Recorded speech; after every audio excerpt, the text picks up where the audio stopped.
I'm actually not going to be covering yesterday's mass shooting in San Jose, California, because I have quite literally nothing to say about it that's new. And what I mean by that is it's another shooting. We've had like a dozen in the last week or so. We have no political will in this country to do something about gun violence. Not all of us, but because Republicans have so much power, they don't want to do anything about it. You have a movement which wants more guns out there every single time there's a mass shooting.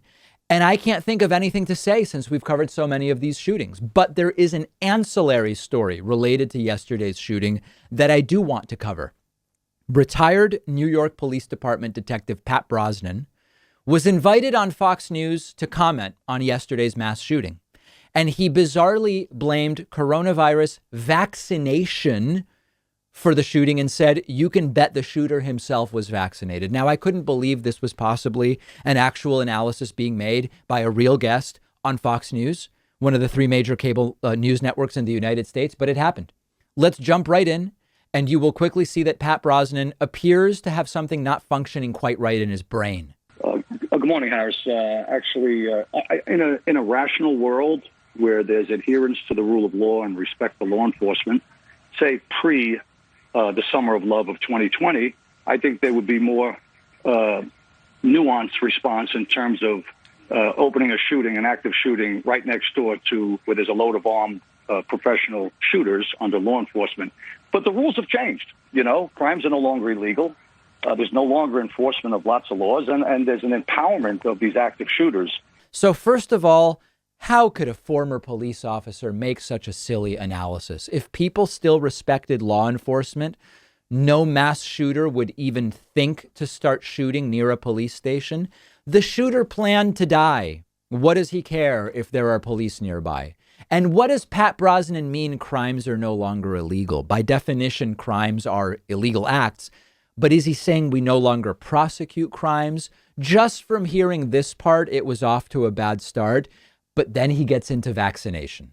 And, you know, Harris, this is a time that I wish I was wrong with my prediction, which I mentioned to anybody who'd listen, that once COVID starts to lift, these cowardly shooters will come out exactly in tandem with the number of vaccinations. You can be sure they probably got vaccinated.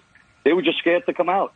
And they're coming back, and you see the numbers don't lie. The shootings are up dramatically, skyrocketing, actually, on active shootings throughout the United States as we've come through this pandemic. It's really terrifying stuff. You know, Pat, as we listen to that very brief news conference, one of the things that I picked up on. So the host there, Harris Faulkner, has nothing to say about this absurd hypothesis. He says, look, mass shootings are increasing as vaccinations increase. Mass shootings are increasing as people are gathering in groups publicly again. Pat Brosnan is acting like his prediction was notable in some way. I've been saying on this show, many others have said, we are seeing mass shootings increase again as things are reopening. Mass shootings are standard operating procedure in the United States. Sadly, tragically, disgustingly, when people go back to work, when people go back to commuting, when people go back to socializing as we exit the pandemic, there have been and will be more mass shootings. It's not vaccination. And at the end, he's really off the deep end because he says, I bet you this shooter was vaccinated. First of all, at this point, everybody should be vaccinated. And what I mean by that is we've had more vaccine supply than demand for more than 6 weeks now. Most of those who aren't currently vaccinated, they're not necessarily anti-vaxxers, but they've not yet been determined enough to go and get a vaccine because they could have done it.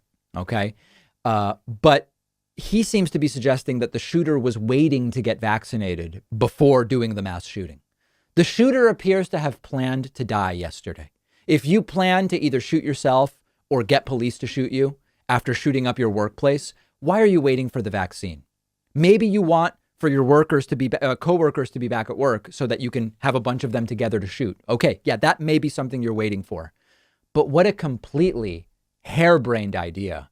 And this is by far the stupidest way I've seen to criticize vaccines from the entirety of this pandemic.